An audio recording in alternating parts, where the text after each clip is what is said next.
Hello, fellow Voyagers. Jess here with Odyssey Human, here today to talk about how to use the all-seeing eye to accurately perceive the reality you desire.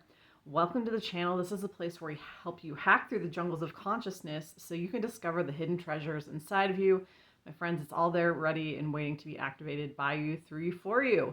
If that sounds good, please subscribe. We'd love to have you join us on the channel. Today's discussion, I'm feeling very esoteric, very mystical today.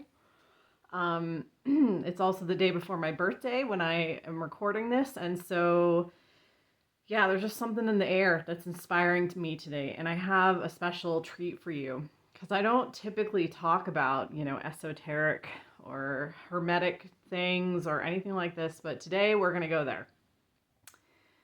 And I want to teach you the levels of perception. And what is perception? Let's define it first and foremost. Perception is a way of regarding, understanding, or interpreting something, right? Interpreting your reality, a piece of data, the situation, right? Perception is different ways of seeing. Now, William Blake, who inspired Neville Goddard, there's kind of a succession here of thought. William Blake was a poet, and he talked about levels of vision, and Neville sometimes referenced these levels of vision in his lectures. I am not a huge fan of how the interpretation went, both, as it trickled down. When I heard this idea, I immediately was like, we can refine this concept into really levels of perception. Because they're a little too mythical for me, and I kind of want to bring some practicality down to them. So, what are our three faculties that I frequently talk about? If this is your first time here, welcome to the three faculties, because I'm constantly referencing them. They are, first of all, our attention, and second of all, our language, or the story that we're telling, and third of all, our habit or our conditioning. And I have made a guide for us today, a visual aid, if you will, to help us kind of look at how these fit together and form the all-seeing eye. So, our levels of perception, again, our first level of perception is attention, right? Our second is language, and our third is conditioning. Now, you'll see that all-seeing eye in the middle. For me, the eye represents the emotional reaction that we have when we are traveling through the sides of this pyramid, right? I typically have a flame in the middle, but I was like, it really is how we see things. How you see something is how you feel it, right? How you, like I said, in your levels of perception, how you perceive something, the tone, the texture, the quality, the meaning that you're putting on it is then translated, manifested into the middle, into the reaction that you have, right? And each of these sides, as we engage these sides, it gives us different levels of perception. Whoops, I'm kind of cutting this off. Let me back up a little bit. Right? We generate different levels of perception. I'm not going to be able to hold this board up the entire time. So go ahead and take a picture of it right now if that helps you for a screenshot. But, each of these, they mimic, when you look at it and you think about it in a mystical sense, it mimics how we go through, how our consciousness actually develops from childhood to adulthood, right? When we first start, so I like to think of, first degree perception. The red numbers are the degrees of perception. And I kind of see the travel, the movement, the linear progression of this, 1, 2, 3, 1, 2, 3. I'll bring it back in a second. Let's talk about attention first. Our primary level of attention, of perception, right, is observation. When you don't have any of that other triangle, the other two sides activated, when you're purely in attention with something, that means there's no story behind it. There's no habit formed around it. What is that? That's observation. It's just observation. And, when we're children, we're just observing the world, right? We're just observing the world. We're not creating a lot of story behind it. When we're infants, we don't have habits quite yet, right? We haven't formed those. But so when we are just in that childlike infancy, we are just observing. We're observing. And to me, that is first degree perception. Pure observation, pure attention. Now, as we continue to develop, then we add on the story. Why do you think children are read stories when they're young? Because we're developing a sense of meaning, a sense of interpretation, right? That's the second degree. So we've got observation. Observation, pure observation is first degree perception, right? Free of any story, free of any habit. Second degree perception then is developing language skills, learning how to talk, learning how to form things into a story, learning that there's a bad guy and a good guy and the hero and the victim, all of these roles, these characters that we will then use as adults, right? Our stories are shaped by what we learn as children through language. So that's when we add in language to it. So when you have second degree perception, you're employing both of these, right? Because it's traveling. It's a cumulative experience around the triangle. So you go from observation to then starting to tell a story about what you observe. That's second degree perception. Now, so moving on then to the third, our conditioning. What is our conditioning? It's our habits. Our habits of belief, our habits of feeling, our habits of thought, right? Once we commit to a story about something, that second degree perception, then often we have also, along with that, developed a habit of feeling a certain way about something, a habit of believing something. And once all of these have activated, you're getting you've created the emotion in the middle. You're seeing things a certain way. Okay, this is a little bit easier. There we go. You're seeing things a certain way about what's happening, right? You've created your circumstance. This is the circumstance. It's not the actual thing that's going on in 3D. It's your interpretation of it, your experience of it, right? That you're observing it, you're telling a story about it that you believe is true and an accurate description, and then there's some habits associated with it.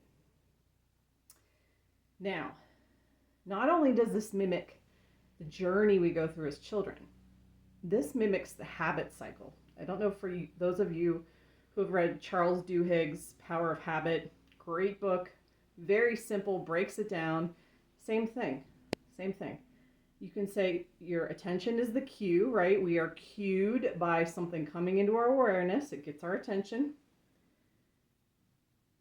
The behavior, which is the second step in the habit cycle, is telling a story about it, right? We're speaking a judgment, an assessment, a narrative, a tale. And then the reward. In the habit cycle, the third part is the reward. In this model, the third part is the behavior, right? The behavior that's precipitating, the feeling that's precipitating.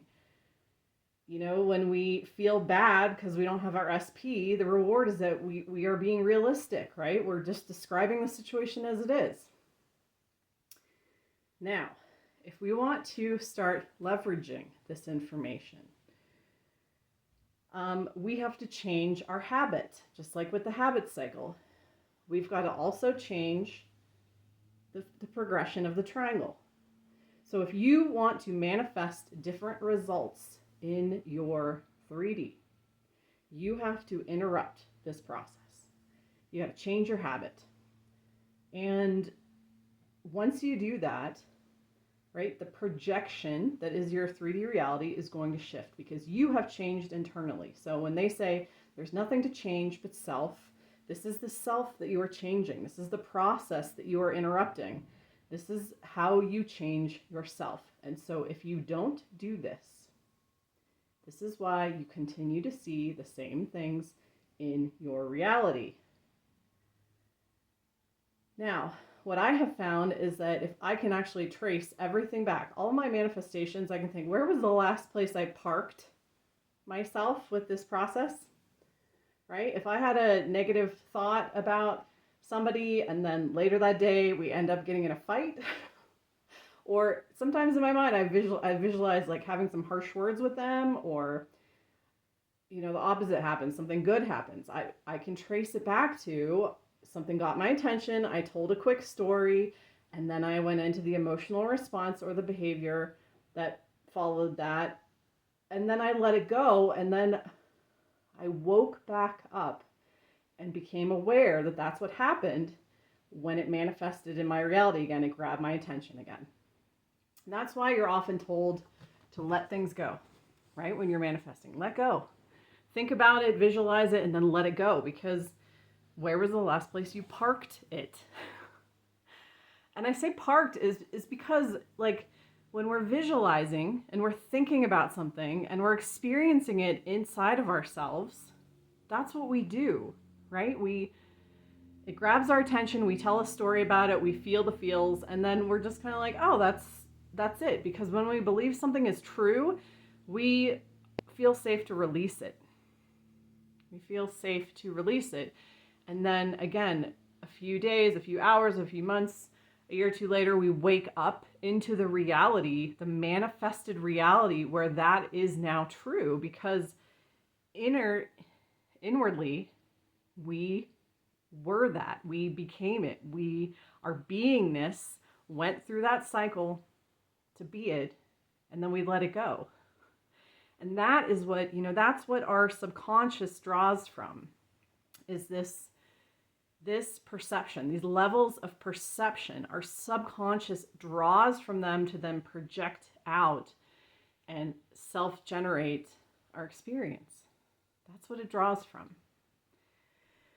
So, this is why robotic affirming works, because it hijacks this triangle, right? When you think about robotic affirmations, what are you doing? You're repeating things over and over and over again. So you're supposed to not pay attention to it, right? You're supposed to just do it mindlessly. So you're hijacking the language side, you're repeating, you're not having any other contradictory thoughts coming in because you're repeating. It takes all of your attention up. It consumes your attention, you constantly repeat the language, and then what you're doing with your conditioning, you're actually desensitizing yourself. You're desensitizing yourself. You are taking whatever that old conditioning was, right? Let's say it's with money. You're saying, I am a millionaire. I am a millionaire. When you focus on that and you say that story, and then the feelings that you feel is, no, I'm not. No, I'm not. Right? You feel the resistance. That's what resistance is. It's the old habit. What's your old conditioning around this phrase, around this belief, around this thought? And so when you robotically affirm and say it over and over and over again, which is a very popular way, a lot of people have success with this. It's not one of my favorites, I'm going to be honest, but I'm not saying, please do what feels good to you. You're desensitizing so that when you do say I'm a millionaire, it doesn't mean anything to you. And all it takes is neutrality, right? Because neutrality is lack of resistance. Neutrality is lack of resistance. And from neutrality up, from neutrality to positive emotion about this statement, that's it. Then it's true for you. It is literally true from neutrality up. So you're desensitizing yourself from the resistance by using robotic affirmations. That's why it works, because the triangle. What you can also do, just checking my notes, is that you can back it up. This is what I have found. So how do you know if you're manifesting correctly? If you have changed this habit, if when let's go back to the money example. If when you say I'm a millionaire, you see someone rich on TV, it grabs your attention and you think, oh, I'm a millionaire, because you think of the subject. I'm a millionaire. And then when you say that, you don't feel it. You don't feel it. If you back it up, what I've found is if you back it up, if you back out of that conditioning, back to just the story, you can find truth in where you actually want to be. Like, I know you've practiced being in poverty. I know you look at your bank account and you say, I only have $5 in there and 9 cents, and I can barely afford food and gas and things that I need. But your desire, in desiring to be a millionaire, and if you've wanted it for a long time, I talked about this last week, you have so much momentum built up when your desires have been outstanding for years, months or years, that you can latch onto that and go back to the language and park it there. I talked about this example before where there was a colleague I didn't like, and I finished my thought stream about her with, she's retiring. Karen is retiring, right? I would have a bad day with her, right? She'd catch my attention. I would gripe about how much I didn't like working with her, and I would feel, it put me in a bad mood, but I would back it up and I would say, Karen is retiring. Karen is retiring. And as long as you can say that with neutrality and coming back to, as long as you can lock into the desire to have that reality be true, because the reality already exists. You are just adjusting yourself to the truth of that reality, right? It already exists. That version of reality already exists. You just have to adjust yourself. You just have to be able to let this go. Let this stuff, let it go. Let it go. Back it up.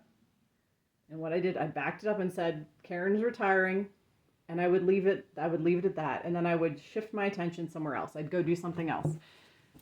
I didn't believe, right? I hadn't built, our beliefs are at the bottom in our conditioning. I hadn't built the belief fully that I knew for sure she was going to retire, right? All I had was that conviction to keep saying she is retiring, keep returning to that story, finish my griping about her with that story, and let that be enough. Let that be enough. Karen's retiring. Like, you should feel some relief in that.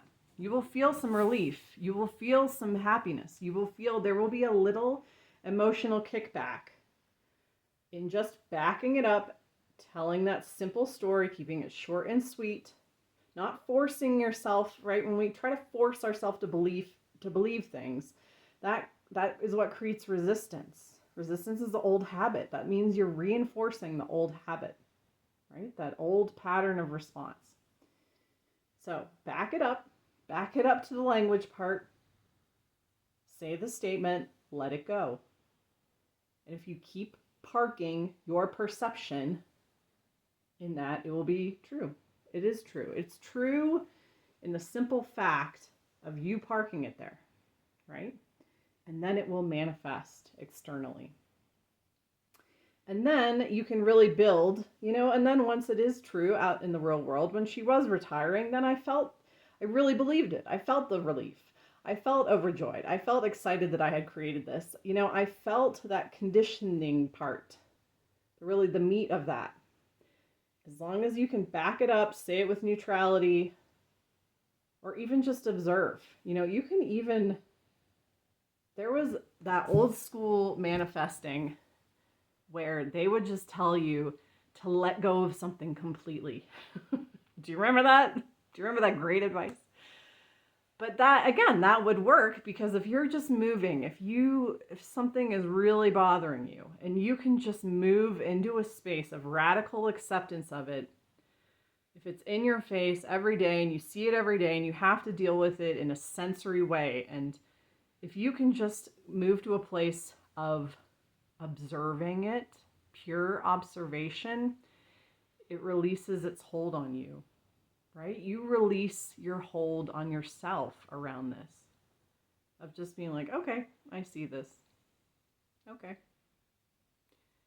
And that in itself, oftentimes, like I said, that was really old manifesting advice from like 5 years ago. Like, think about it once and let it go. Write it down once and let it go. That often works for people because in the absence of the old habit, right, where you used to get all ruffled up when you saw that thing or you heard it, or, you used to get all bunched up inside, and you can just look at it with radical acceptance and be like, okay, that will often shift your manifested results because you have interrupted the habit. You've become different inside. So this is really the core understanding that you need to know to master manifestation. This is what happens. This is what happens. These are your faculties. This is what you do and the process that you go through.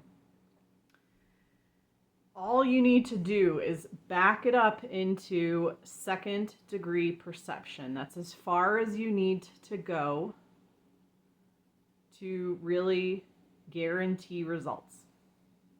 That's as far as you need to go. You don't need to go all the way into third degree perception, into fully, because, down here when we condition ourselves, because we're the creator, right? So we are all realities. We're the creator. We're all possibilities and potentials realized. And so how we condition ourselves when we really believe something is true and we're living in that reality, that's when we continue spiraling in this. It actually continues going. It continues going around. And you'll catch yourself actually self-generating your attention on something and simulating it, right? Like when you're about to go on a really exciting trip abroad, let's say to Iceland, right? You bought your ticket, you got a story, I'm going to Iceland, you start packing your bags. Before you even go to Iceland, you're going to catch yourself with a visualization, a spontaneous simulation of already being there. It's going to grab your attention. You're going to be thinking about, the volcano, and I'm driving up to it. Like, you're going to go lapse into these spontaneous simulations of experiencing it, where you go deeper into the spiral and you're actually interacting with it, right? You're telling a story. You may even be, sometimes, again, when I find myself, when I'm arguing with someone, I will argue with them in my head. I will literally argue with them in my head. Or if you're going to give a presentation, you'll find yourself talking in your head. You're literally simulating the experience and ironing all the kinks out, and saying what you're going to say in your own head and watching the audience's reaction and then tweaking a little bit. Like you're going to do that. You're going to keep going in that cycle when you're really on board with it. But the only thing, again, so it continues. It never really ends. You go deeper and deeper into it, into levels of perception. And you continue to invest in it when it is your reality. But the only thing you need to do is go to number 2. Go to secondary, second degree perception, which is the story. Be able to say it with neutrality. Keep returning to that no matter what comes up. Even if you have old feelings come up. If you have old feelings come up from that conditioning part, right? Because you've conditioned yourself well to feel poor, to not feel abundance, to look at your bank account and worry, to feel fearful every time you use your credit card, right? If we go to the money example. If you feel that come up, you can say to yourself, I know that I have really conditioned myself. I have trained myself so well to live in that reality. I'm not going to live in that reality anymore. I'm going to back it up. I'm going to say, I am a millionaire. I am a millionaire. I'm a millionaire. I feel the truth of that. Dig into the truth of that. It's maybe small, but it's there somewhere. And that's where I'm going to leave it. And I don't quite have all of my habits ironed out yet as a millionaire, and that's okay. All I need to do is adjust myself to the story. Adjust myself to the story. And again, you can also practice pure observation. When you feel the fear come up, when you look at your bank account, move into a space of just observing yourself. Observe that version of yourself panicking, feeling fear, feeling lack. Just observe yourself. And don't be so consumed in it that you are spiraling, right? That can also help you kind of release those feelings of like, yeah, I used to feel that way, but you know what? I'm going to be a millionaire now. I'm going to practice the habits of a millionaire. I am going to believe the story that I'm a millionaire, and I'm going to observe the abundance in my life. So I know this was helpful to you. Drop a comment below. Let me know what you thought. Use the levels of perception. And if you need a free tool, which ironically happens to also be the all-seeing eye, if you haven't watched that video, go ahead and grab it below. Check it out. Use it. This is what I used to essentially transform my whole life. I transformed all of who I was. It makes your mind a more peaceful, pleasant place. That's the first effect of using this. But you can also use it on a deeper level to create your own reality and perceive it in different ways that you desire. So let me know what you thought. Drop a comment below. I'm happy to engage with you. Thanks for watching. Have a great day.